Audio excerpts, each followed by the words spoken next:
fait partie de la promotion initiale qui ont été formés ici au début de l'INDR.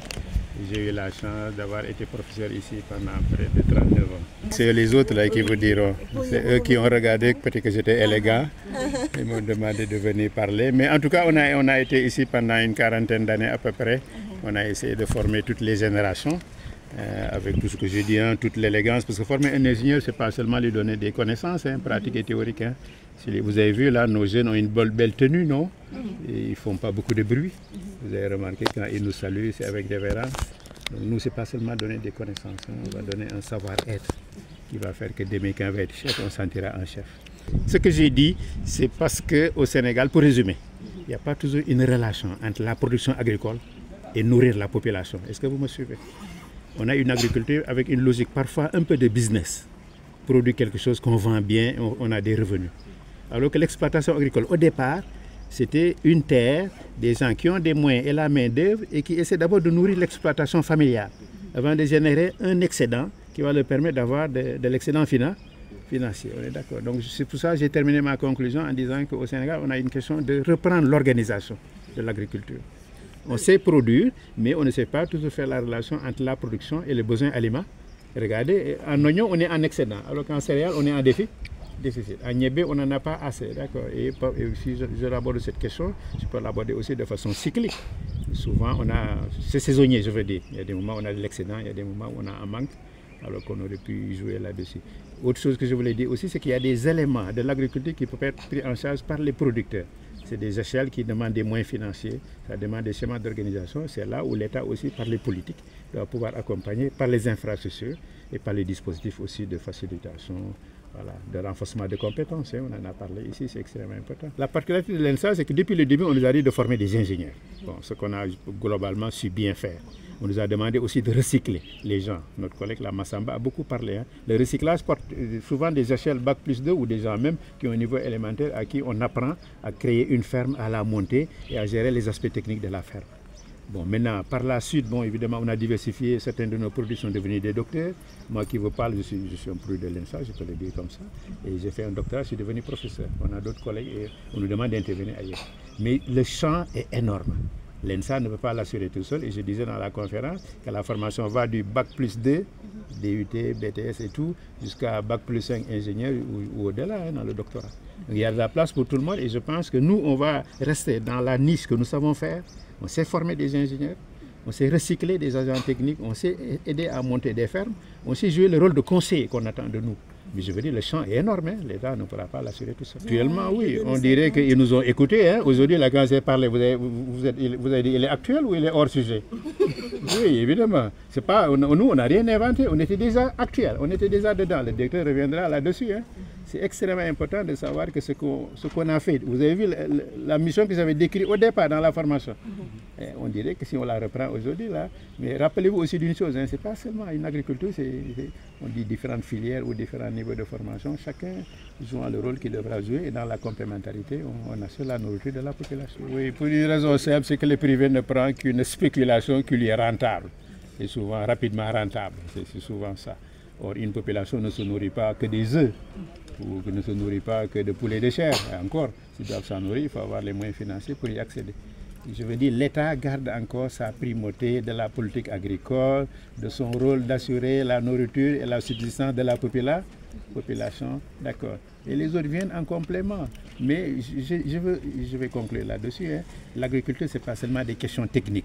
Et que vous, là, vous pensez qu'il faut de bons agronomes qui courent, qui sautillent. Non, il y a des questions socio-économiques, des questions de logique de marché, de complémentarité entre les zones de production. Il y a la palette de la filière agroalimentaire, c'est ça qui transforme et qui aide à la conservation. Je vais le laisser là. C'est des techniciens comme moi. Hein. En tout cas, on sait produire des légumes et en très grande quantité. Ça, les mêmes efforts qu'on a fait sur les légumes, là, mon ami, si on le faisait ça sur les autres productions, on y arriverait. Mais c'est là où je parlais de l'incitation à la production. Qu'est-ce qui va pousser les gens à produire de la même façon qu'on produit les légumes, qu'on produit le maïs, ou on produit le sorgho ou le sésame, vous suivez un peu. C'est cette incitation, cette impulsion-là. Ce n'est pas le privé qui va le faire, vous suivez un peu, c'est encore le rôle de l'État. Nous avons tenu à travers notre conférence à rappeler aux agronomes c'est quoi d'abord leur métier. Et je pense que techniciens de haut niveau capables de répondre aux questions du développement. les questions auxquelles vous m'avez posées tout à l'heure, là, ce sont les questions qui vont dans ce sens. Hein. J'ai abordé juste les questions techniques, eux, ils verront dans leur formation. D'accord. J'ai dit bonne compétence technique. Un technicien qui s'intègre bien à la population. Vous avez vu, là, ce que je dis en français, je peux le dire en wolof clairement, d'accord. Et puis quelqu'un qui valorise les savoirs locaux. On a dit beaucoup de choses qui rentrent là-dedans. L'État aussi qui accompagne, des partenaires au développement qui appuient. Le directeur pourra revenir là-dessus, d'accord. Et lui, en tant que directeur de l'école de formation, il pourra le reprendre à la cadre de la stratégie, d'accord, de la formation de l'enseignement supérieur au Sénégal. Quelle est la place de l'enseignement agricole, monsieur James? Nous laissons la place aux autres. Je disais qu'aujourd'hui, nous étions en train de sacrifier à la tradition des universités d'organiser un amphi de rentrée. Le sens que nous donnons à cette journée, c'est déjà d'accueillir la nouvelle promotion, mais aussi de nous préparer à démarrer une nouvelle année. Et dans de telles conditions, évidemment, la première chose, c'est déjà de rappeler la mission fondamentale qui nous a été confiée par l'État, de former des cadres supérieurs dans le domaine de l'agriculture, qui vont devoir influencer et transformer le secteur agricole, en tout cas, dans l'avenir. Voilà. Rappeler aussi les principes et les procédures de fonctionnement de l'École nationale supérieure d'agriculture. Remercier l'ensemble des acteurs qui se sont investis l'année écoulée pour qu'on puisse avoir une année stable, mais également avoir une bonne performance, mais aussi remobiliser les troupes, si je peux le dire comme ça, les enseignants, le PATS, tout le monde, pour attaquer la nouvelle année et évidemment la réussir comme l'année précédente. Oui, donc je disais que les objectifs, c'est ça, c'est de rappeler un certain nombre, la mission, le fonctionnement, mais aussi de rappeler les enjeux, évidemment de la formation agricole, de ces jeunes qui entrent à l'ENSA, qu'est-ce qui les attend à la sortie, évidemment de rappeler qu'ils vont jouer un rôle important dans le développement du pays, en particulier ils devront répondre aux besoins des communautés, des populations, mais aussi de l'État dans le domaine de l'agriculture. Je crois que les besoins ont été balayés par la leçon inaugurale qui les a balayés rapidement. C'est des besoins d'ordre, quelquefois, pour lever des contraintes, d'ordre technique, socio-économique, mais aussi, en particulier, répondre aux défis de la souveraineté alimentaire. Je crois que le professeur a abordé une question importante. Il parlait du décalage qu'il y avait entre produire et produire pour manger, ne pas trop importer. Ça demande que des filières qui tiennent effectivement l'alimentation de base des populations soient poussées, soient vraiment soutenues. Voilà, et soutenues par les exploitations agricoles familiales, dans la mesure où l'agriculture commerciale, comme il l'a dit, évidemment, elle n'a pas un grand lien avec le terroir. C'est un investissement qui est fait pour tirer profit. Et évidemment, quand l'agroécosystème ne peut plus répondre aux besoins, évidemment, celui-là, il laisse les terres et il s'en va. Et donc, des filières comme le mil, des filières comme aujourd'hui le niébé, des filières comme le fognon, sont des filières de souveraineté alimentaire. Voilà. C'est différent d'autres filières qui, en réalité, sont importantes sur le plan commercial, mais ne règlent pas la question nationale. Et je crois qu'il y a un ajustement à faire à ce niveau. Voilà. Et nous, dans la formation, ce sont des questions qu'il faut faire ressortir au niveau de la formation. D'une manière générale, comme le professeur l'a souligné tout à l'heure, il y avait quelques établissements qui s'occupent de la formation agricole, mais il est clair, le chantier est très, très, très vaste. Et aujourd'hui, l'État du Sénégal a pris la décision d'élargir la carte universitaire dans le domaine de la formation agricole. C'est important parce qu'au fond, si nous voulons développer cette agriculture, il faut professionnaliser les acteurs. Et quand on prend la chaîne de valeur agricole, depuis évidemment la préparation de la terre jusqu'à l'assiette, si on prend cette chaîne de valeur-là, on se rend, les différents maillons, les besoins en compétences, en qualification sont énormes à tous les niveaux. Voilà, j'expliquais hier à quelqu'un qui m'a appelé de l'extérieur, je lui disais que, vous savez que quand vous produisez, par exemple aujourd'hui du maïs qui doit être transformé en aliment volaille, il y a un certain nombre de normes qu'il faut respecter. Si vous ne rendez pas ça, l'industriel qui reçoit votre produit, évidemment, lui, ne pourra pas transformer votre maïs.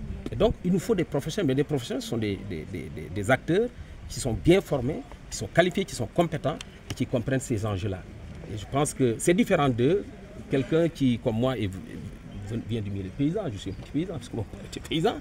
Mais je me suis rendu compte, dès que j'ai été confronté à la formation agricole, que je pensais réellement être fort en agriculture parce que j'étais dans les petits casiers rizicoles de Casamance.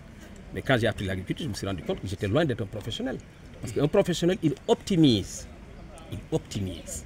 Et dans ces conditions-là, il économise les ressources. Il rentabilise. En réalité, quand je disais tout à l'heure qu'il faut ajuster justement les besoins par rapport, disons, ajuster les projets de formation par rapport aux besoins de l'État, c'est évidemment s'ajuster sur l'agenda 2050. La vision de l'agenda 2050 en matière agricole, c'est déjà de s'appuyer sur les pôles territoriaux et de s'orienter vers la souveraineté alimentaire.